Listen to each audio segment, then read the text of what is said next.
Это наша первая самостоятельная экспедиция в дикую природу. Только собственная съемка. Только живые кадры. Настоящая встреча. Герой этого выпуска — зеленая ящерица. Добро пожаловать на канал «Дикая жизнь». Мы приехали на поиски маленького изумрудного дракона среди скал, а в итоге произошел один из самых опасных моментов съемки — прямо на спуске с крутого скального склона. Я сорвался.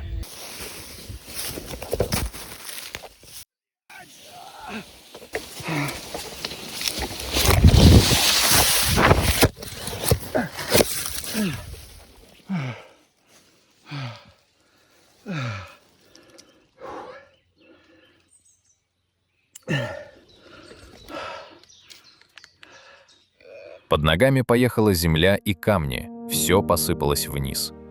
Камера продолжала снимать, пока я несколько метров скользил по склону и пытался хоть за что-то зацепиться. Несколько ударов о камни, сильная боль. Какой-то момент завис прямо над обрывом. Внизу 3 метра, может быть, 4 метра падения. Камни. Узкая каменная полка, которая остановила. Камера летела вместе со мной. Но запись не оборвалась. Все, что произошло, осталось на видео. Но в этой экспедиции была еще одна интересная встреча, которую мы точно не планировали. Это была большая змея. Позже нам удалось снять ее с минимального расстояния, буквально с 15 сантиметров. Сами еще не знали, кто перед нами. Аккуратность была абсолютной. И хоть боялись, но решили снять ее, чтобы вы могли рассмотреть все лично. И в этот момент змея начала атаку. Она шипела и бросалась на камеру. Быстро, резко, почти молниеносно. Что это была за змея? К какому виду она относится? И почему она так яростно атаковала? Напишите в комментариях вашу версию. Мнения сильно разделились. Полные эпизоды, без запикиваний, моего эпического полета вниз и настоящую атаку змеи мы покажем ближе к концу фильма. Но главное в этой истории не падение и не змея. Главное то, ради чего мы вообще полезли в эти скалы. Удалось снять уникальные кадры изумрудного дракона. Зеленой ящерицы, редкой, стремительной, почти невидимой для глаза. И этот материал хотим показать вам здесь, сегодня, сейчас. Мы в Чехии.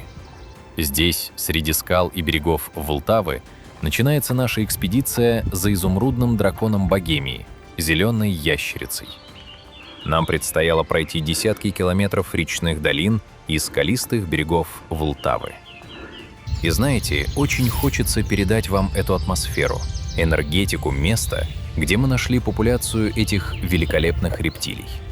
Но сначала важно увидеть это место своими глазами. Важно почувствовать. И здесь точка на карте разворачивает перед нами интересную историю. Тропа вела нас по высокому берегу, узкая, местами не больше метра ширины, каменная, кое-где будто вырезанная прямо в скале. С одной стороны каменная стена, с другой — обрыв. 50, а местами казалось и все 100 метров вниз. И там, внизу, течет река Влтава. Спокойная, глубокая. Отражение воды, будто в нее упало небо. Иногда тропа ныряет под кроны букового леса или выходит на открытые солнечные участки. Был на той тропе и тоннель, прорубленный в скале. Кто и в каком веке его прорубил, нам выяснить так и не удалось. Несколько шагов, и звук становится глухим, подземным. Эхо ходит между стен. Воздух холоднее, темнее, а потом снова свет. Вокруг все звенит от птичьих голосов и эха. Красиво до дрожи. Но камера все равно не передает главного — этого постоянного ощущения, что вот сейчас среди камней что-то шевельнется. Вот сейчас. Здесь? Нет, опять мимо. За 3 дня мы увидели только медянок, ужей, пару проворных прытких ящериц и целую армию жуков. Все, что угодно, только не ее. Усталость уже тяжелым грузом давила на ноги с каждым новым днем, а сомнения все глубже забирались в голову. Может, мы правда опоздали на несколько лет? Может, в этих местах ее уже просто не осталось? Но на 4-й день все изменилось. Утро началось как обычно. 5 километров по горным тропам, постоянные подъемы, резкие спуски и палящее солнце. К середине дня мы уже были морально готовы записать очередную неудачу. И вдруг на одном из каменистых склонов отчетливое шуршание. Сначала даже не поверил. Опять кто-то мелкий мелькнуло в голове. Медянка, уж, прыткая ящерица. Здесь могло быть что угодно. Поворачиваю голову и замираю. На камень вышла она. Зеленая ящерица. Наш изумрудный дракон. На солнце она казалась невозможной. Яркая, живая, будто свет проходил сквозь ее кожу. И в этот момент время провалилось. Под рукой были только мобильные телефоны. Съемочная аппаратура в стороне, недоступна. А ящерица грелась на солнце и пока не собиралась убегать. Только чуть смещалась, замирала и снова двигалась. Мы поняли, действовать нужно очень быстро. Ну что ж, иногда современный телефон в такой момент не запасной вариант, а единственный шанс. И мы его использовали. Успеваю нажать «Запись», и в кадре начинается то, ради чего мы сюда пришли — ее движение. Радость переполняла. Все было не зря. Удалось снять первые 34 секунды. А потом красавица скрылась в расщелине между камнями. И вот здесь стоп. Сейчас я покажу вам несколько фрагментов отдельно, потому что в обычной скорости почти невозможно понять, как они двигаются. В реальном времени зеленая ящерица — это вспышка, камень, трава, и она уже исчезла. Но если замедлить запись примерно в 10 раз, видно, как при рывке работает все тело. Лапы цепляются за камень, корпус уходит вперед, а длинный хвост помогает держать равновесие, как живой стабилизатор. Посмотрите этот момент внимательно. Лучше даже несколько раз. Потому что здесь видно то, что вживую глаз просто не успевает поймать. Поэтому мы отдельно подсветим этот момент и замедлим его почти до предела, чтобы вы сами увидели, как выглядит настоящая охота этой ящерицы. Без постановки, без красивой сцены для камеры, просто один мгновенный рывок дикой жизни. А еще будет сцена с 2 зелеными ящерицами с ярким брачным изумрудом самца. И за этим кадром мы уже охотились по-настоящему. Ждали, не двигались, боялись спугнуть, потому что такие моменты не повторяются по просьбе оператора. Но теперь мы уже знали, это место живое. Мы, конечно, не ушли, остались на склоне еще на несколько часов, пока солнце медленно не повернуло за гору. И дальше началось самое неожиданное. Это была не одна ящерица. Мы попали на участок, где держалась целая маленькая популяция. Они появлялись внезапно, на камнях, в траве, выше по склону. На 9 секунд, на 15, иногда чуть дольше. И дальше мы уже снимали тем, что было в руках. Быстро, осторожно, почти на реакции, на крутом склоне, с неудобных позиций. Всего нам удалось записать около 10 удачных видео с разными зелеными ящерицами. Некоторые по 3 секунды. Это уже большая удача. А главное, мы поймали в один кадр сразу 2 особей рядом. Для полевой съемки такого осторожного вида это особенно ценный момент. После этих кадров стало ясно, перед нами была не случайная встреча, а маленький фрагмент ее мира.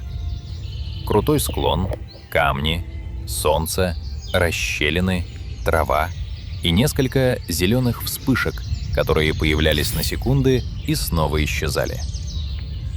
И чтобы понять, почему эта встреча была такой ценной, нужно, наконец, познакомиться с ней ближе.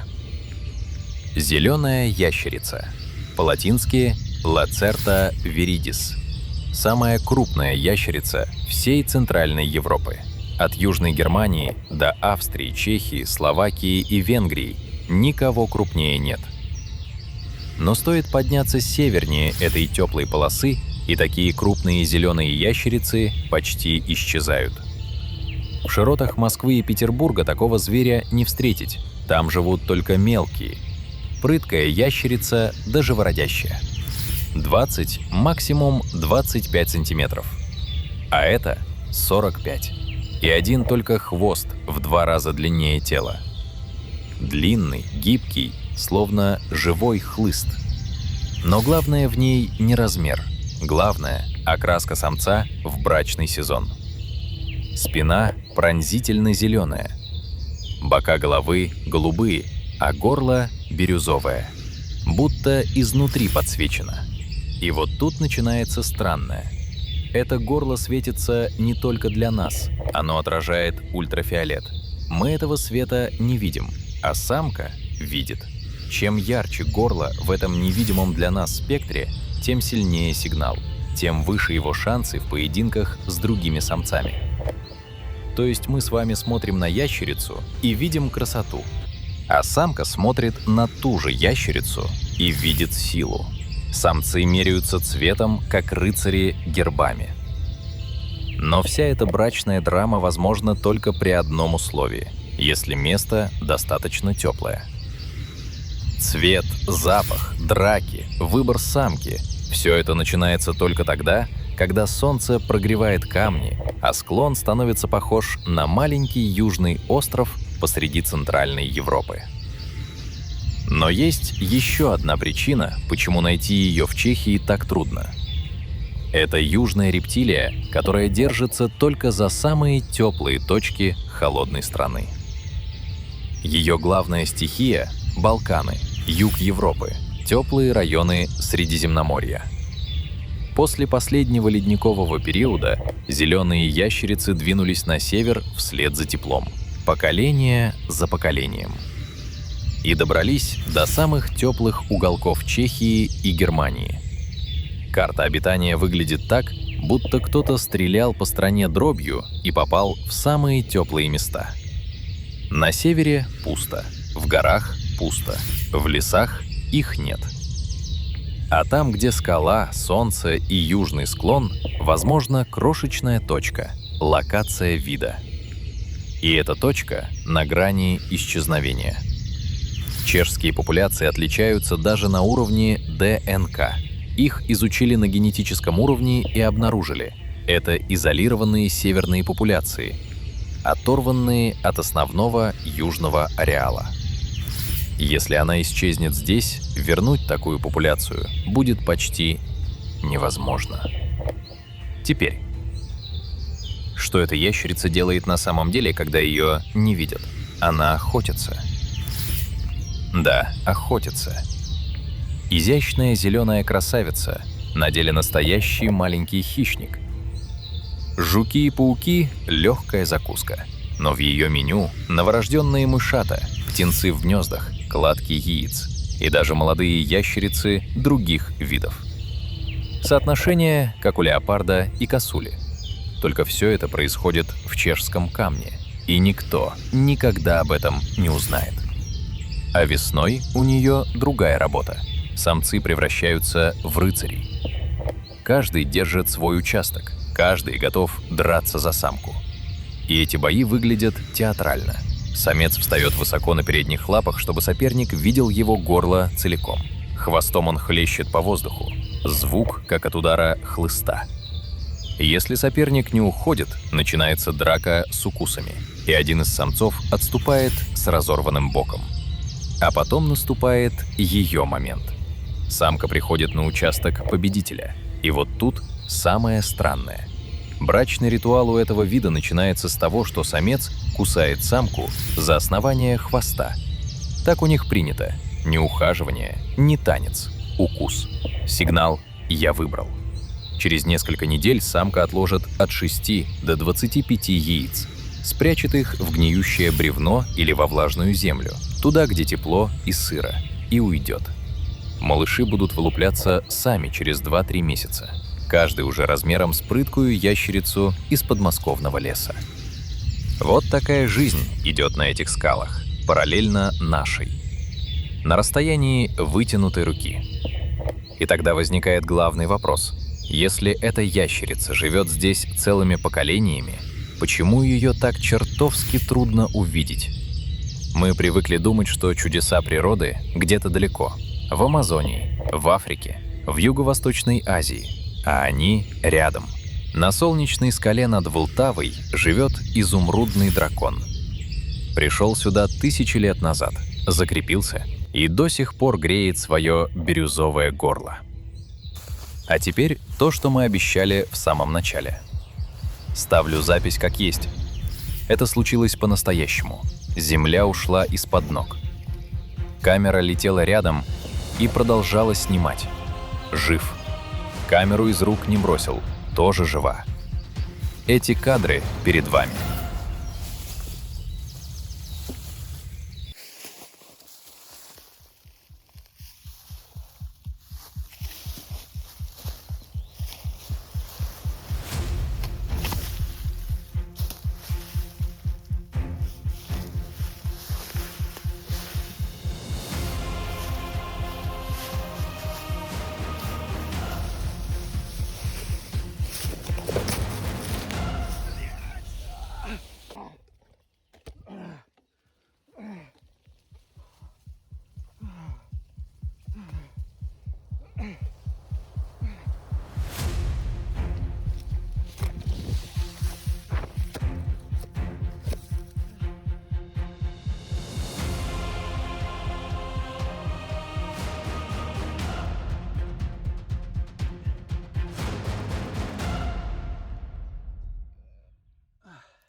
А теперь она.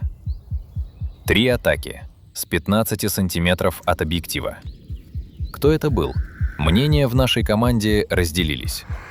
Многие склоняются к медянке. Небольшой, скрытный, но в обороне поразительно дерзкой. Не ядовито, но бросается без предупреждения. А ваша версия? Пишите в комментариях. И вот в этом вся магия дикого склона над Вултавой. На одном теплом камне изумрудный дракон Богемии, реликт ледниковой эпохи. В 2 шагах молниеносная охотница. 2 хищника, 1 мир. И мы между ними. Понравилось? Поставьте лайк. Подпишитесь на канал «Дикая жизнь». Каждая подписка – топливо для следующей экспедиции. Какую змею в нашей съемке узнали вы? Встречали ли любую ящерицу в природе? Расскажите в комментариях. Впереди новые экспедиции.